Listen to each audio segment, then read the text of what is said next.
જય માતાજી, જય શ્રી કૃષ્ણ. કેમ છો દોસ્તો? હા તો ભાઈ, આજે મારે હેર ટ્રાન્સપ્લાન્ટને કહીને કે એક વીક, એક અઠવાડિયું પૂરું થઈ ગયું. હા, પૂરું એક અઠવાડિયું. ને આખા અઠવાડિયામાં તમારો ભાઈ ઘરમાં ને ઘરમાં, દિવાળી ઘરમાં ને ઘરમાં કાઢી, નવું વરસ ઘરમાં ને ઘરમાં કાઢ્યું. હા, એનું કારણ કે ભાઈ ડૉક્ટરે ત્યાંથી ક્લિનિકમાંથી ને ત્યાંથી કીધું હતું કે ભાઈ આ છે ને આમના તડકો, પછી પોલ્યુશન ને એવું કાંઈ માટી ને એવું કાંઈ લાગવા નહીં દેવાનું, નકર ઇન્ફેક્શન થવાનો ચાન્સ રહે. તો ભાઈ દિવાળી હતી બરાબર, તો રખડવું હોય એના કરતાં ભાઈ આપણે ઘરમાં ને ઘરમાં રહ્યા. એક વીક આજે પૂરું થઈ ગયું. ને હેર ટ્રાન્સપ્લાન્ટને ત્રીજો દિવસ હતો ને ત્યારે મેં એક વ્લોગ બનાવ્યો હતો. ત્યારે આ બેન્ડેજ પાછળ હતી ને, હા, તો એ બેન્ડેજ છે ને રિમૂવ કરાવી હતી. ને અત્યારે પાછળની કન્ડિશન સારી છે, એમ કાંઈ વાંધો નથી. આગળ તમે જો ગ્રાફની કન્ડિશન બહુ મસ્ત છે. હવે કાંઈ આમ વાંધો નથી. માથું એવું કાંઈ એટલું બધું નથી આમ લાગતું. હા, નોર્મલ છે કે નોર્મલ આમ લાગે, આ કડક કડક થોડુંક આમ એવું કંઈક લાગે છે, પણ એટલું બધું હવે કાંઈ નથી. બસ સવારમાં ઉઠી મોબાઈલ હલાવી, ખાઈ પીને પાછા સૂઈ જાય. આ જ અઠવાડિયા સુધી આપણે શેડ્યુલમાં કર્યું હોય. તો ભાઈ જ્યારે મેં ટ્રાન્સપ્લાન્ટ કરાવ્યું ત્યારે મેં એક વિડીયો બનાવ્યો, જ્યારે બેન્ડેજ રિમૂવ થઈ ત્યારે મેં એક વિડીયો બનાવ્યો. પછી ભાઈ ઘણા લોકોની કમેન્ટ આવી કે આ વાળ ઉડી નથી જતા, આ વાળમાં આમ નથી થતું. અમુક લોકો કે આના સાઈડ ઇફેક્ટ આવે છે, આમ થાય તેમ થાય. કે ભાઈ જો આમાં વસ્તુ એવી હોય છે કે બરાબર, મારી જ્યારે આ હેર ટ્રાન્સપ્લાન્ટ થયું તો પરબારું એમને નહોતું કર્યું. મારા આખું બોડી ચેકઅપના ટોટલી રિપોર્ટ થયા હતા. રિપોર્ટ થયા, ફિઝિકલ હેલ્થ સર્ટિફિકેટ નીકળ્યું, એ મેં બતાવ્યું, પછી મારું છે ને હેર ટ્રાન્સપ્લાન્ટ થયું છે. તો ભાઈ ઘણા લોકો એમ કહેતા હતા કે ભાઈ આ પછી આ પણ ખરી જાય છે વાળ. તો ભાઈ આમાં એવું હોય કે ભાઈ તમે જેવી સાર સંભાળ રાખો એ ઉપરથી બરાબર, ને જે તમને ક્લિનિકમાં તમે કરાવો બરાબર, જે દરમિયાન તમને જે વસ્તુનું કહીને કે ધ્યાન રાખવાનું કીધું હોય ને એ વસ્તુનું ધ્યાન રાખો તો ભાઈ રિઝલ્ટ બહુ સારું મળે.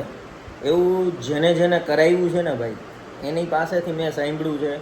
જેને હેર ટ્રાન્સપ્લાન્ટ કરાવી લીધું એને વરસ દિવસ થઈ ગયું, 6 મહિના 8 મહિના એટલો જેનો સમયગાળો થઈ ગયો ને, એની હારે મારે મેસેજમાં વાત થઈ કે બધાએ મને એક જ વસ્તુ કીધી કે ભાઈ તમે છે ને કે એક વીક થઈને ઘરમાં ને ઘરમાં કાઢો, બહાર નીકળવાનું ટાળો. બધાએ જેને અગાઉથી જેને કરી લીધા હતા ને હેર ટ્રાન્સપ્લાન્ટ, બધાની છે ને ભાઈ આ જ સજેશન હતું કે ભાઈ ઘરમાં રહ્યો.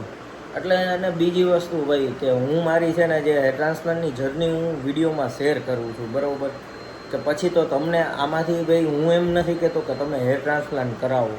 હું વિડીયો એટલે મૂકું છું કે ભાઈ હું તમને બધી અપડેટ આપતો જઈશ કે કેવી રીતે ચાલુ થયું હતું ને કેવો ગ્રોથ થયો બરાબર, કે જેથી જે લોકોને કરાવવું હોય ને હેર ટ્રાન્સપ્લાન્ટ બરાબર, તો એને આઈડિયો રહે કે ભાઈ શું વસ્તુ છે શું નહીં. તો હું બધાય વિડીયો ભાઈ એના માટે મૂકું છું. ને આજે એક વીક પૂરું થયું ને, તો એક વીક પછી કહીને કે આપણે માથું ધોઈ શકીએ, હેડ વોશ કરી શકીએ. તો ભાઈ આજે મારે કરવાનું છે, મેન વાત એ છે કે આ વિડીયો એના માટે બનાવ્યો કે આજે હું કરવાનું છું હેડ વોશ. તો ત્યાંથી યોગ્ય ગાઈડલાઇન્સ આપી હતી કઈ રીતે હેડ વોશ કરવું, શેનાથી કરવું, એ બધી વસ્તુ. તો ભાઈ આ જિલેટનું ફોમ છે બરાબર, તો ફોમ લગાડીને પેલું હેડ વોશ કરવાનું છે 3-4 દી રૂટીન પ્રમાણે. કે આ જે દેખાય છે ને કપ્સ બરાબર, થોડું આ કાળું એ નીકળી જાય ને ત્યાં સુધી. તો અત્યારે હું હેડવોશ કરવાનું છું. તો ભાઈ આ વ્લોગ એના માટે છે. તો માથું શેનાથી ધોવાનું છે ભાઈ, મને ક્લિનિકથી કહેવા પ્રમાણે કહીને કે જિલેટનું ફોમ ને બીજું ત્યાંથી એક મને શેમ્પુ આપ્યું છે, બીજી મલ્ટીવિટામિનની બધી દવા છે, સિરમ છે, એ બધું કહીને કે મને અલગ ડેટથી ચાલુ કરવાનું. 23-24 તારીખથી દવા ચાલુ કરવાની છે, 29 તારીખેથી સિરમ ને એવું બધું ચાલુ કરવાનું છે. તો ભાઈ આજે છે ને માથું ધોવાનું છે, આ જિલેટના ફોર્મથી ધોવાનું છે. જિલેટના ફોર્મથી ને બધું કેવી રીતે કે ભાઈ જિલેટનું ફોર્મ અહીંયા એપ્લાય કરી દેવાનું છે. તો આખી પ્રક્રિયા તમે જો હું તમને બતાવું. તો ભાઈ આજે જે છે ને હેડવોશ કરવાનું છે ને જિલેટના ફોર્મથી કરવાનું છે. હવે કીધું છે કે ભાઈ જિલેટનું ફોર્મ અહીંયા એપ્લાય કરી દેવાનું છે ને ઓછામાં ઓછું 20 મિનિટ 15-20 મિનિટ રાખી દેવાનું. તો આ વસ્તુ આપણે ક્લિનિકે થાય બરોબર, કે ક્લિનિકે મને કીધું હતું કે આવી જાજો, પણ મારે રહેવાનું રાજકોટ છે. હવે રાજકોટથી અમદાવાદ માથું ધોવા તો ન જવાય, એટલે ત્યાંથી પણ કીધું મને કે અહીંયા આવવાની જરૂર નથી, તમે જાતે તમારું માથું આ હેડવોશ કરી શકો.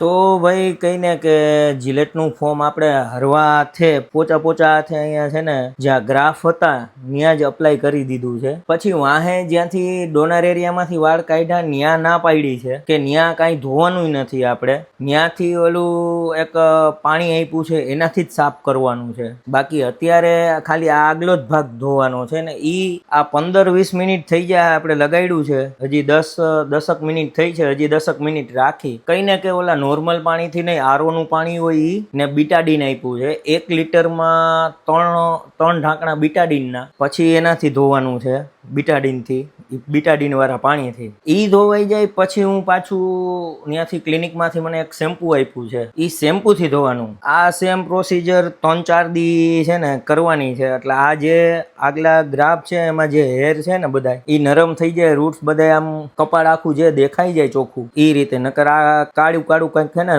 ચોટેલું હોય. તો હવે આપણે રાહ જોઈ આને હૂકવા દેવાની. 20 મિનિટ થઈ જાય પછી આપણે માથું મારું ધોવ ને ભાઈ. જેવા મેં છે ને વિડીયો મૂક્યા તો બધાના છે ને કમેન્ટો આવવા માંડી, અને બને એટલાને મેં બધાને જવાબ આપ્યો. ને બધા મને પૂછતા હતા આગળ આ પટ્ટી શેની મારી છે. પટ્ટી એના માટે મારી છે કે આ હેર ટ્રાન્સપ્લાન્ટ થાય ને એટલે નોર્મલ છે ને સોજો આવે, તો સોજો છે ને અહીંથી નીચે ન ઉતરે. ને મેં પ્રોપર ક્લિનિકે ડોક્ટરે કીધું એ પ્રમાણે ધ્યાન રાખ્યું, બહાર નીકળો નથી, એ વસ્તુનું ધ્યાન રાખ્યું ને તો મને જરાય સોજો નથી આવ્યો. ને 3-4 દિન હજી હું સીધો જ છું, એકેય સાઈડ આમ પડખું ફરીને હજી નથી સૂતો. કે કીધું તું બને એટલું ધ્યાન રાખજો, રૂટને ક્યાંય ટચ ડેમેજ ન થાય એના માટે. તો આ પટ્ટી એના માટે હતી ને પટ્ટી કહીને કે આજે સાવ રિમૂવ કરવાની, આય કાઢી નાખવાની છે. એક મારા મિત્રને એને કરાવ્યું હતું હેર ટ્રાન્સપ્લાન્ટને, ઈ 3-4 દિવસે ઘરે જ હતા, કંટાળી ગયા ને બહાર નીકળ્યા હોન્ડા લઈને બહાર નીકળ્યા ને ખાલી 15-20 મિનિટ આંટો મારવા ગયા. આંટો મારીને આવ્યા ને ત્યાં થોડીક વાર થઈને તો એને બધે સોજો ભરાઈ ગયો. એટલે મને એનો કોલ આવ્યો હતો કે ભાઈ તમે ધ્યાન રાખજો, બહાર જરાય જાતા નહીં. આપણે બ્રિસલેરીની પાણીની બોટલ જ લઈ આવ્યા, આરઓનું હાલે, ટૂંકમાં ચોખ્ખું જોઈએ. ઓલું આપણે નળનું ને એવું નહીં, એવું ક્લિનિકમાંથી કીધેલું છે. ને આમાં 1 લીટરમાં છે ને 3 બીટાડીનના ઢાંકણા છે ને આપણે નાખી દીધા. તો હવે બસ આપણે 20 મિનિટ પૂરી થઈ ગઈ છે, એટલે હવે આપણે અહીંયા આને ધોવાનું ચાલુ કરશું.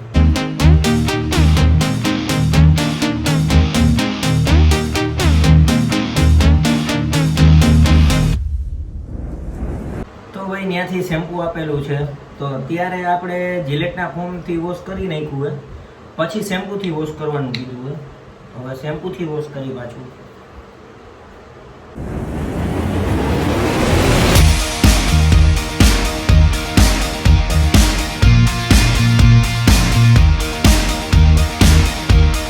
તો ભાઈ વોશ કર્યા પછી કહીને કે ટુવાલથી ને શેનાથી લુવાનું નથી, એમનું માથું સુખાવા દેવાનું છે બસ.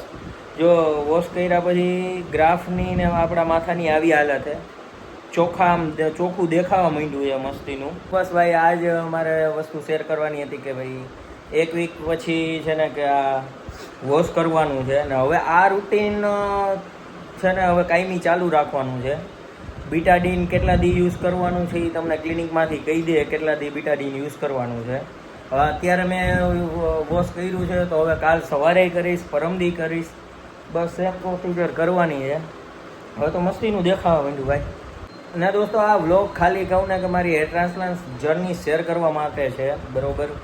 તો ઘણીવાર તમે એમ કહેતા હોય કે પ્રમોશન, ના એવું કંઈ નથી. આ હું વસ્તુ જે મેં કરાવી છે એ તમારી સામે હું બતાવું છું કે જો આટલા અહીંથી ચાલુ કર્યું હતું, પછી આ રીતે હેર ગ્રોથ થયું, આ રીતે આ થયું, આ રીતે આ થયું. તો બસ હવે દોસ્તો કહીને કે અઠવાડિયું પૂરું થઈ ગયું છે ને હજી 2-3 દિવસ આપણે ઘરમાં રહેવાનું છે. 2-3 દિવસ ઘરમાં જાય પછી હવે બહારની દુનિયામાં નીકળી, પછી આપણે બહારની દુનિયામાં નીકળશી. હજી કંઈક ખુલતામાં આપણે કામ ધંધે પાછું ચડવાનું છે, શૂટ બાકી છે, ઘણું બધું બાકી છે ભાઈ. ને આવી જ રીતે હું કહું ને કે ટ્રાન્સપ્લાન્ટની જર્ની વ્લોગમાં હું શેર કરતો રહીશ. હજી આમાં કંઈ ને કે શેડિંગ ફેસ આવશે, કે હજી આ બધા વાળ છે ને આ મોટા થશે પછી ખરશે, એ શેડિંગ ફેસ આવશે. શેડિંગ ફેસ પછી પાછું રીગ્રોથ થશે ને એ બધું ઘણું બધું છે. તો આ વ્લોગમાં ભાઈ આટલું જ, કે આજે એક વીક પછી આનું છે ને હેડવોશ હતું, તો બસ હેડવોશ તમને બતાવી દીધું. વિડીયો કેવો લાગ્યો હોય તો કમેન્ટ કરજો, અને ચેનલમાં નવા હોય તો સબસ્ક્રાઈબ કરવાનું ભૂલતા નહીં. ફરી પાછા મળશે એક નવા આવા વ્લોગ સાથે.